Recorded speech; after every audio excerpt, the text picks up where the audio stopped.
QCM de ce soir, spécial Pologne. Voilà, je vois à la maison, vous pouvez participer, vous pouvez jouer, c'est un QCM. Donc des questions, des propositions, vous choisissez tout simplement. Bah, c'est l'équipe de rédaction qui concocte tout ça. Allez, notre première question.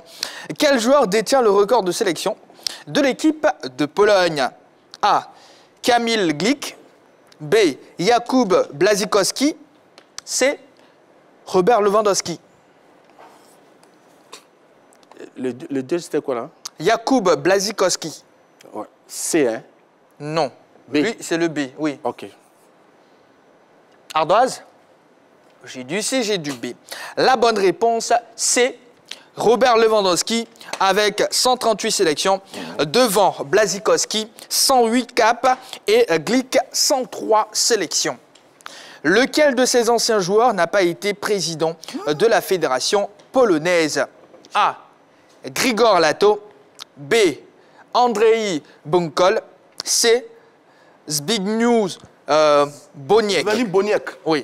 Boniek, Liverpool, non, Juventus, dans les années 80. Ardoise?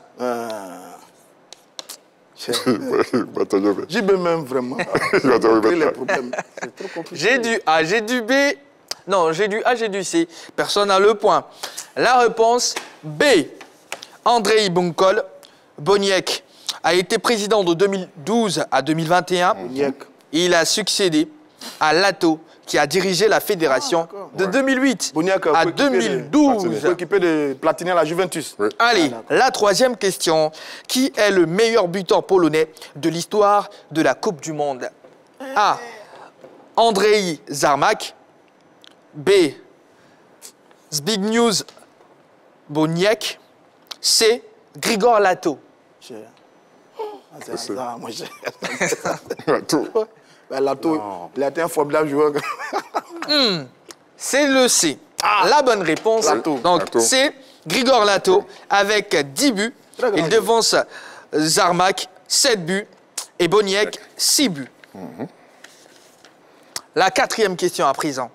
Combien de demi-finales ont été disputées par la Pologne dans l'histoire de la Coupe du Monde?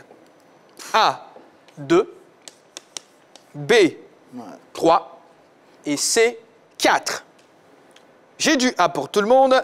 La bonne réponse, c'est A.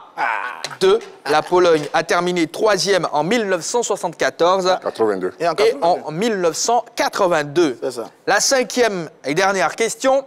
Quel joueur est le meilleur buteur de l'histoire de la sélection polonaise? A. Robert Lewandowski. B. Kazimierz Deina. C. Grigor Lato. J'ai du A pour tout le monde. Eh bien, c'est la bonne réponse. Robert Lewandowski avec 78 buts. Il devance Włodzimir Lubanski, 48 buts. Et Lato, 45. Deina compte 41 réalisations. Roger Stéphane et Begriago sont à égalité, tout simplement. Voilà. Mais quand les gens viennent contester, ça me fait mal.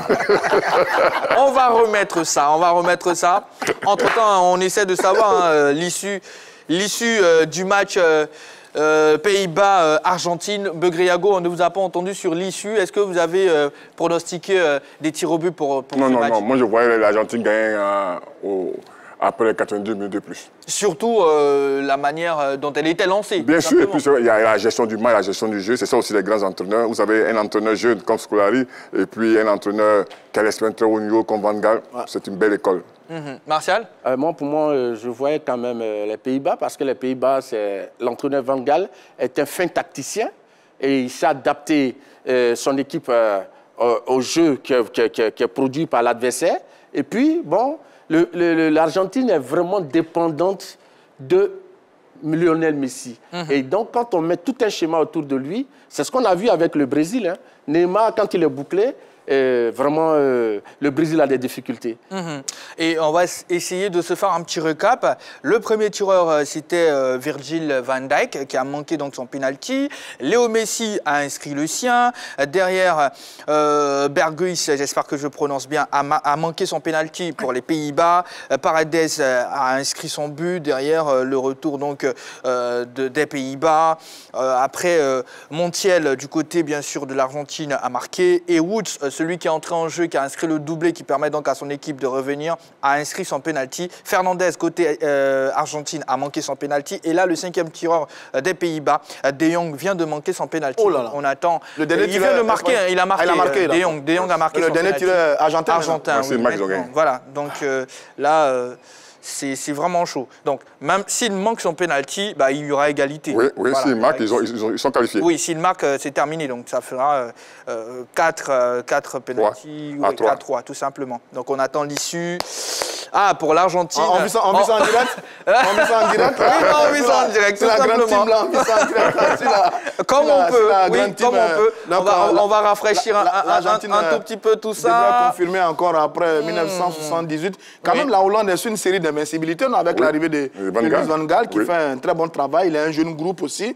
Il est certainement lui aussi en train de préparer le terrain pour l'avenir. Mais j'avoue que j'avais annoncé un peu l'Argentine. Normalement, c'est bon. Martinez a inscrit son penalty. Donc, oui. L'Argentine est qualifiée. Oui, l'Argentine l'a gagné. On peut les ovationner tout de même. Hein. Oui, du coup, on a l'affiche. Argentine, Croatie. Allez, on n'aura pas le temps de débriefer. On se donne rendez-vous dès lundi, 20h30, pour encore 1h30, 90 minutes de direct. On parlera sport, naturellement. Oui, restez avec nous. Par ici, c'est la chaîne, c'est la 3 qui offre toujours 3 fois plus.